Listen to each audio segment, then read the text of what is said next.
where it is. It was over there. That's okay. I don't know, Mr. Webb, did you sign our police books like that?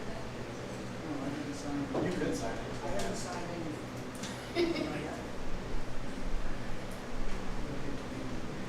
Thank you, Jerry. You taste it yet? You always make it good. Thank you.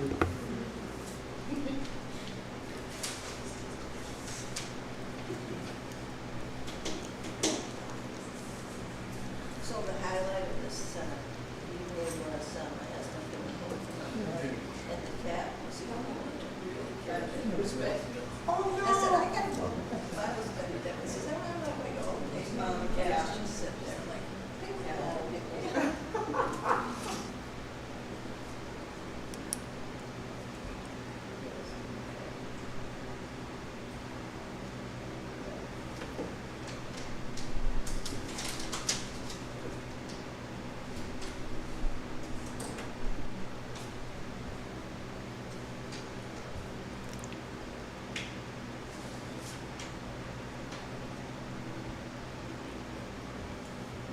Is it too loud or? No, no. I can feel the occasional breeze. That feels nice. I can turn it every once in a while.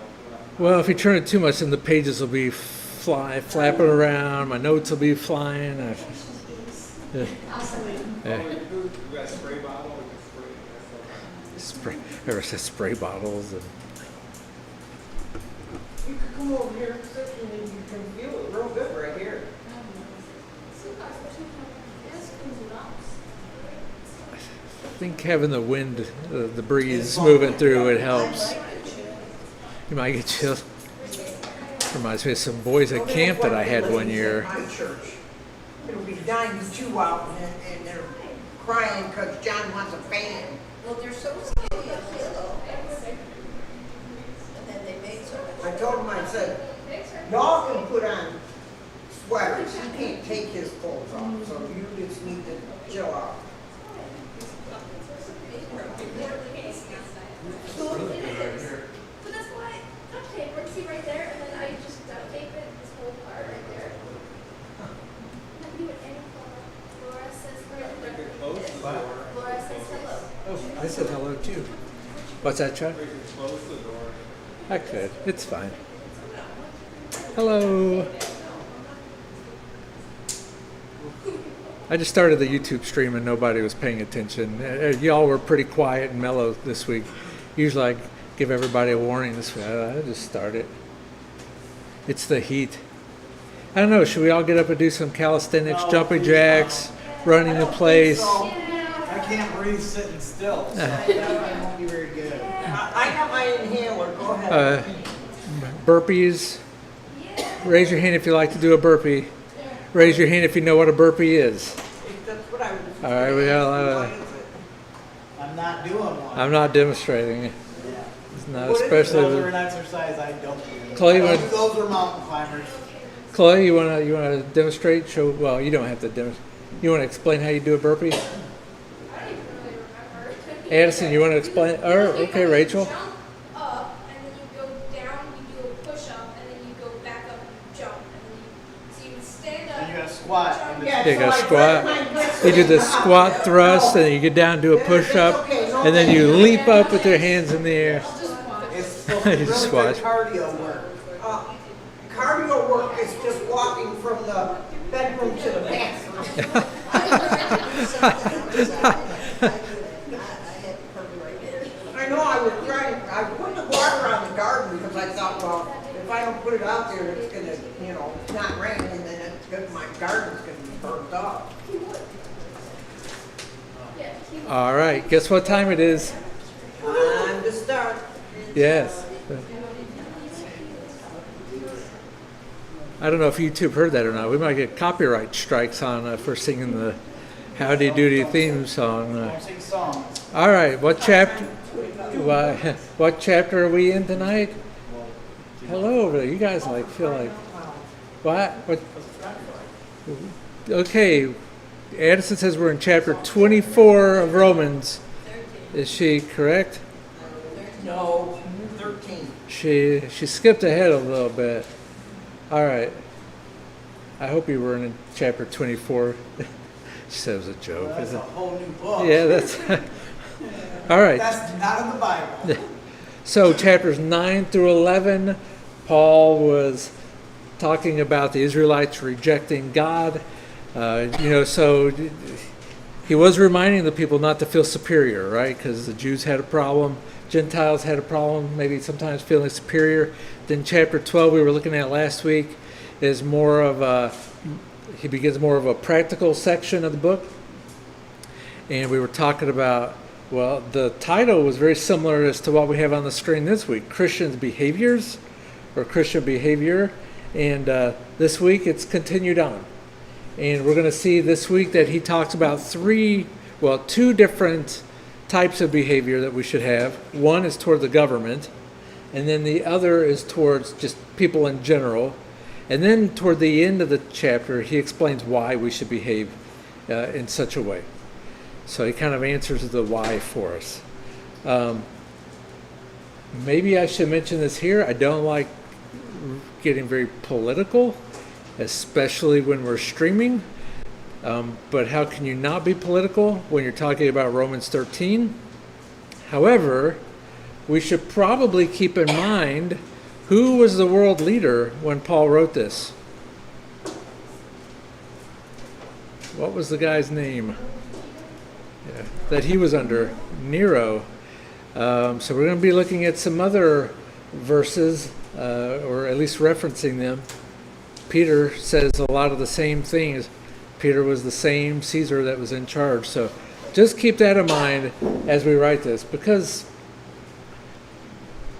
it applies to us today. But Paul really we're not the primary audience, right? He was writing to those Christians that were in Rome, having to deal with people like Nero and like other politicians there in Rome.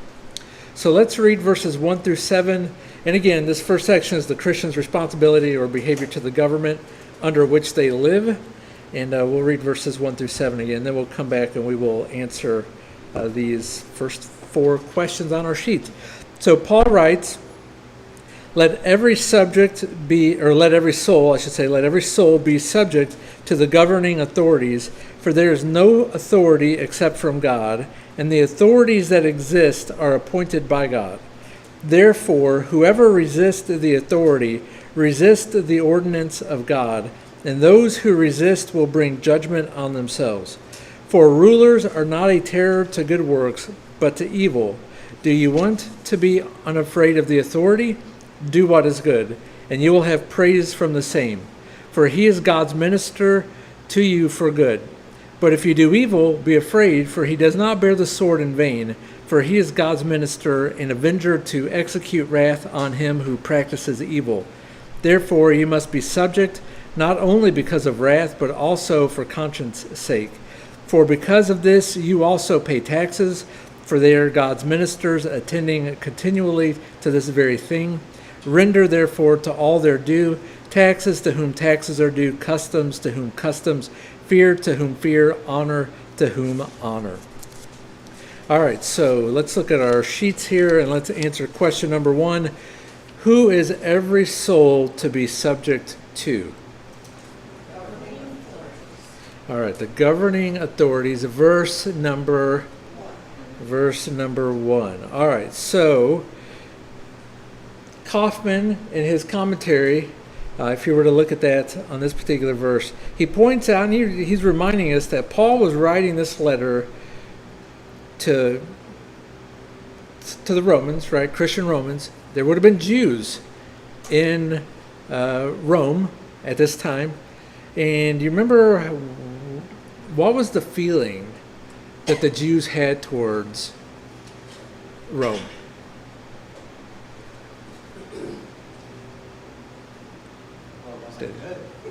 Okay, it wasn't good.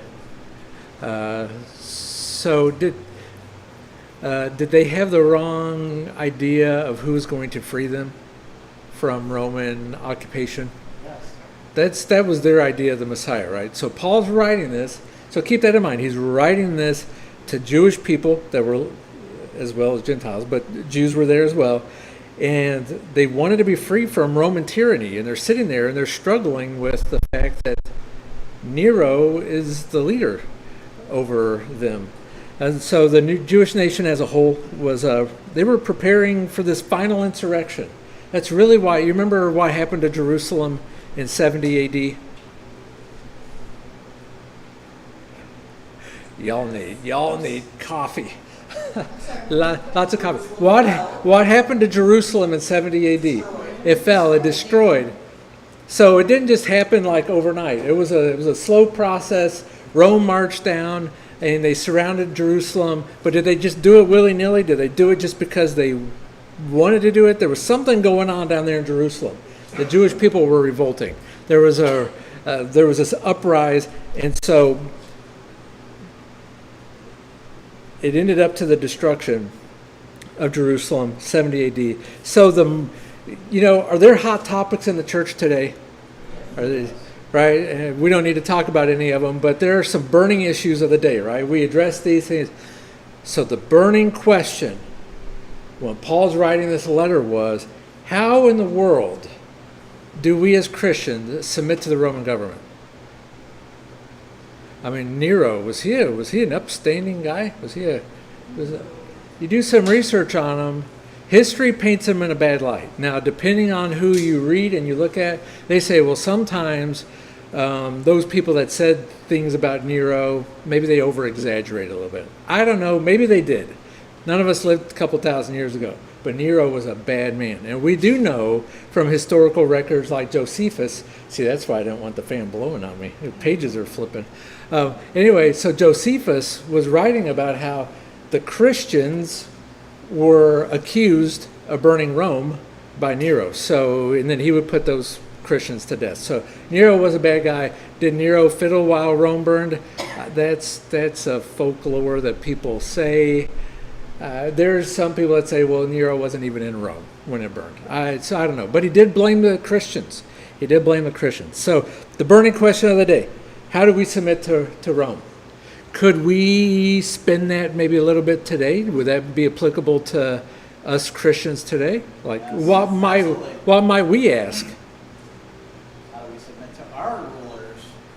How in the world do we submit to things going on in Washington, D.C. that we don't agree with? Okay. A couple things to keep in mind. I know that some people have had a real problem with this section, talking about world governments and God permitting governments to reign, because there have been some evil governments out there. There's no doubt about that. But as I mentioned, God does allow governments to exist. Now, just because he allows governments to exist, does that mean that God takes away the freedom of choice from people? No.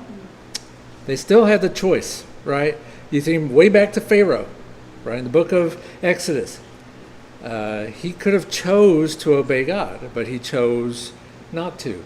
And you think of all the horrible world leaders that have come and gone throughout history, and they're human just like anybody else. So God permitted the government to be there, but God did not take away that freedom of choice from them.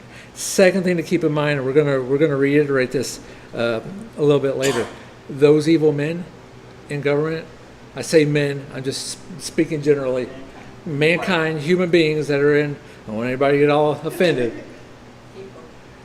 The people that are in government, the wicked people in government, they're going to be punished. And God's going to hold them responsible. So you could say I'm hesitant of saying any names. You think of some of those wicked, evil people from the past that have been political powers. We even have them today. God's going to hold them accountable, all right? And in the end, God's been victorious. Yeah, and that's what the book of Revelation is really about. That's the summary of it. God's victorious. And those that are faithful will be victorious as well. All right, so question number 2. Whoever resists the authority resists what? All right, verse number 2.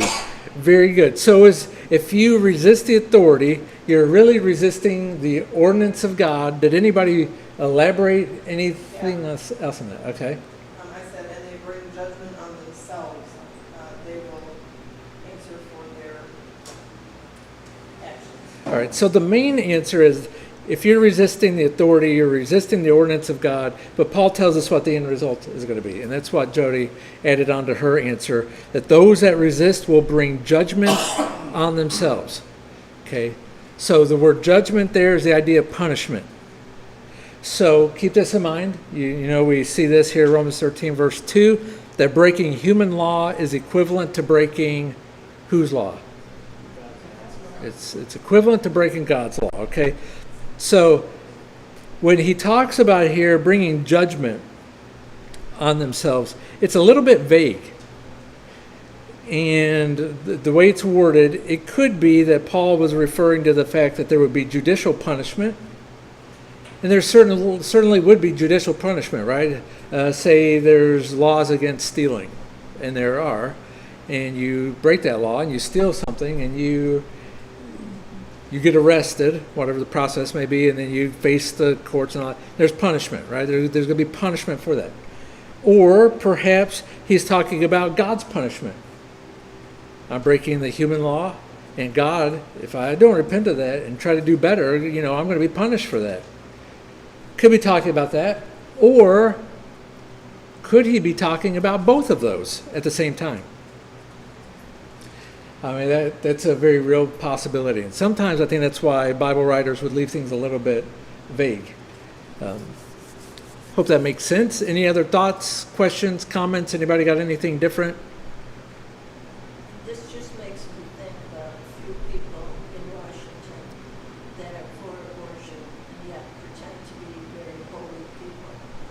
And they're doing things against their very own religion. So how do you trust a person like that?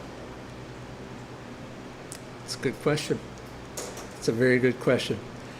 I'm not going to delve too much into it just because we're streaming, but I have afterwards we could talk about it. But it's wrong, and so we struggle with that. We wrestle with it, right? We were watching a guy earlier on YouTube, and he's like, the federal government should just, we that don't believe in that should not be paying our tax money to help fund that. Well, it's the same thing. I think of like Daniel and we're supposed to submit to the laws. Told you it would happen. As long as they don't go against God. Yeah. Well, so yeah, we're going to talk about that. So maybe we shouldn't jump, but look, that'll be after the next question. Yeah, but that's an excellent point. How about question number 3? How can a person be unafraid of the authority? Do what is good. So question 3, verse 3. All right. So is this a general statement or is this an absolute statement?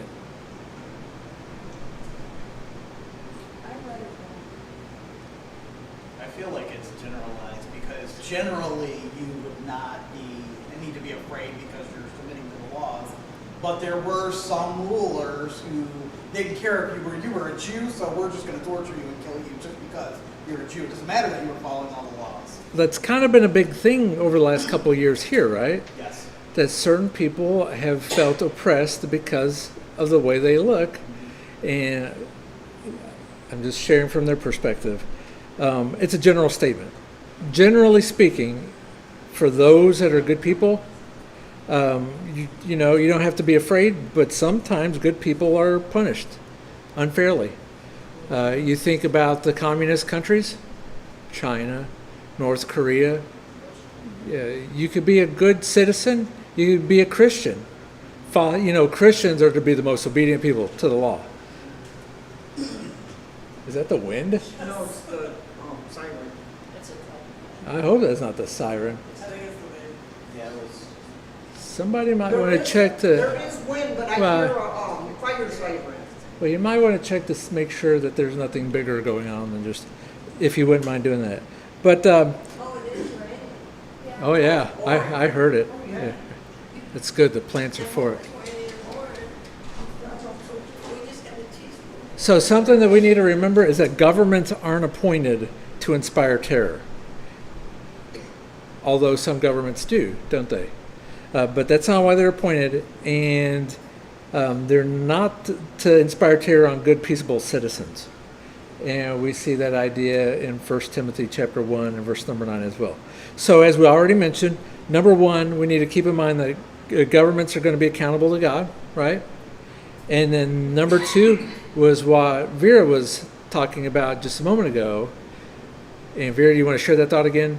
That, they're like Daniel, he knew that he was supposed to submit to God, so he prayed even though he was commanded not to, because that was God's law. So there are rules that are made that are against God's laws, and we're supposed to submit to the rulers until it violates God, and then we go with God. And it's kind of hard because like there are countries where being a Christian, you can get killed. I mean, we don't necessarily have that here yet. I feel persecuted a lot of the time, but not to the extent of where I'm afraid for my life. But there are places where they can die for just professing their faith. So just like Daniel was afraid that they were going to die, he still did what he knew was right for God's laws, God's commandments to us. Yeah, so there is such thing as a righteous civil disobedience.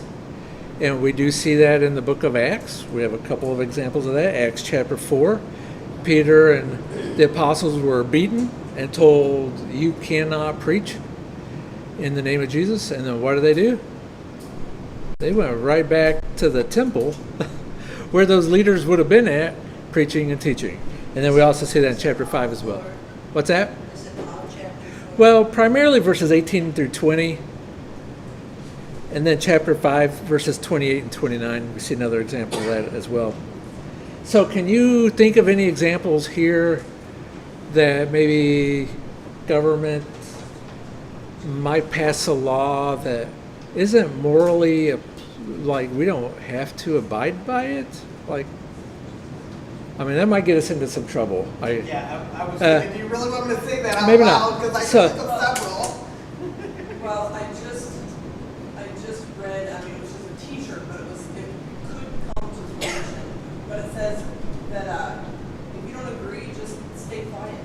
So I mean, it could come to a point where we can't mention God or talk about anything religious out in a restaurant or. And I think you softened it a little bit, but it was like sit down and shut up. Like Right. there are people out there I that did have the soften it. you did, but there's people out there that just want us to be passive and That's silence all us. passed, that you're not allowed to talk about God anywhere out in public. I mean, or no streaming, or no. There are places in the world where there are Yeah. laws. for Yeah. that. What, Edison? It is. Because they don't agree with us. So Right. Yeah. And that's what I told Dad, I'm like, it's just a very dumb argument. So But if we stand up for each other, if we stand up for stuff, then they make fun of us, and, I mean, they come after you with the IRS, or, I mean, all different kinds of things. You could lose your job and everything, Yeah. and, people just don't know what to do anymore. Yep. So there's forms of persecution. Maybe not necessarily not with our lives. I mean, But our there's been some livelihoods. our livelihoods, which does impact your life. And there have been some rogue renegade people that have done bad things to Christian people. stoning or hurting. Yeah. So question number 4: what do we pay, and why do we pay it? Taxes. To whom taxes are due. Okay. Said, for they are God's ministers attending continually to this very thing. All right. Verse 6. verse 6 and 7, right? I got 7. So and he says it a couple Well, times it there. kind of is all one thought, but And what else do we pay? We pay taxes. We pay customs, And honor. fear. So we fear. What kind of fear is that? Respect, and then we honor. So that honor part is hard for me. I was gonna will say- admit that. okay. So are there people in our government that we disagree with? Yeah, absolutely. A lot of them. Yes, but can we be respectful of the office? Yes. And can we be respectful of the fact that they're a human being too, Absolutely. made in the And image? pray of- for And them. pray for. That's what I think That's about what the Bible tells us to pray for our leaders. That's why I have a hard time with seeing Christians use some of those phrases that are against our current president, and it's like those are not Christian things to say about Yeah. somebody. We should all be praying for them. Like I don't Yeah. care how you feel about the man, you should be praying for him. I don't care who the president is. So we may disagree with the president, but we should all hope for the best for him, because makes an impact. I mean, whatever you think, and I know there's other That's all people politicians. I mean, they all have an impact on our daily lives. So we should hope for the best for I them. have a friend that went to school and she just hates anything that the Republicans do. And it's like she's constantly putting stuff like for what she believes out there and then saying all these things. And the very next thing she posts is Jesus is calling. She puts Yes, from that a lot of those book people on every both single sides. day. But see, And it's Jesus- like, how can you be? Jesus didn't have any snide things to say about the Roman government. In fact, he says, "Paste." He was Yeah, trapped. He was like, Caesar was- "Hey, are you gonna?" And I love that passage where Jesus addressed that because it really wasn't about the taxes, although that's what they were trying to trap him on. And he called them out on the fact that the Jews, the diehard Jews, were like, "You can't have anything with anybody's picture on it because that was like an idol." And here a Jew gave him money with the inscription and the picture of the Caesar on there. And he's like, "Who did?" He's calling them out. "Why did you do this?" Kind of thing. So a little bit deeper than that. But even Jesus said, "Pay your taxes. Do what's right." What are customs? What are customs? Well, a bunch of us just blocked and don't Yeah. see her anymore. We didn't say anything bad, Yeah. or try to come back. We just Sometimes it's better that way. Yeah. Okay, so we pay taxes. We're supposed to respect our government, and I get that. That's sometimes a little honor. That can be a little bit difficult. What are customs? Laws, basic ways of Well, if you go to Canada and you buy something and you bring it back into the United States, so it's the taxes. It's like the duty that's being. So it's still government, right? Trying to collect revenue from imports and exports. Paul is just saying, Just give the money where it belongs. yeah, don't try to, don't be shady, right?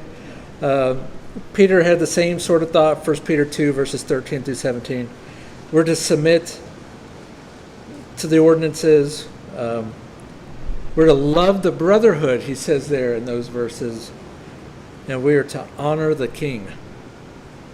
And I think it's just really interesting. These people are not saying honor those that you like and honor those politicians that you agree with. And that's kind of tough for us, isn't it? How many times did you hear honor your mother and father? Like in our house, it didn't matter. My mom could have been 50 things wrong. It didn't matter. My dad said, "We respect your mom. You don't, say this or you don't talk to her like that." So it's if you're in a certain position, you can get respect. Yep. All right, very good. I hope we don't lose power. All right, that's just my one concern.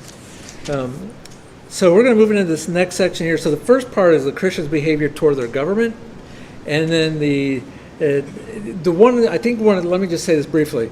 I think one of the challenges that we have here in the United States is because we do have freedom of speech, and because of the way our political system is set up, and I think social media doesn't help anything. So there's a lot of challenges. So this is a challenge. Even though Paul wrote this a couple thousand years ago, it's still kind of some burning issues for us today. Something to deal with. All right, verses 8 through 10 now. We're going to move into this section about behavior towards other people. Right? So in verse number 8, he says, "Owe no one anything except to love one another, for he who loves another has fulfilled the law. For the commandments, you shall not commit adultery, you shall not murder, you shall not steal, you shall not bear false witness, you shall not covet. And if there is any other commandment, are all summed up in this saying, namely, you shall love your neighbor as yourself. Love does no harm to a neighbor. Therefore, love is the fulfillment of the law." So question number 5, those who loves another has done what? Fulfill the law, verse 8. Verse number 8. Excellent, very good. So, he says, owe no one anything. Does that mean you can't take out a loan for your car or your house or... a lot of people will say that. Well, what's the context? Let's think of the broader picture here. What's the context that Paul's... What was he just writing about? He just talked about not taking away taxes, so he's saying don't owe taxes, like pay what you're supposed to pay. Yeah, pay what you're supposed to pay. If you're Pay obligated to pay it is basically what it's saying. and do your best to pay it, and don't owe them. Well, because if you do that, guess what? They can use it against you. The tax man is going to come knocking on the door, and I don't care what time frame you live in. Nobody likes the tax man, right? So you don't want to be owing them. You don't want to owe them any money. So do. Well, he's also saying that if us four are supposed to pay and only one does, then the other people are taking advantage, and it should be fair that. Well, and that would be a trickle-down effect, right? Let's say you're paying, but the other three aren't paying, and then you might be sitting there going, "You're not paying, and you're not paying, and you're well. How are you guys not paying and I'm paying?" And then that would cause you to not pay, and that would be a sin, wouldn't it? So there's a trickle-down effect of Not to sin. mention, the ruler might go, okay, well, we're only getting taxed from this one person. Guess what? Let's raise the taxes some more because we got to compensate for not everybody's paying their taxes. And let's see, you're paying your taxes, but the other three Christians aren't paying their taxes, and then that's going to reflect badly Yes. on society and go, look at those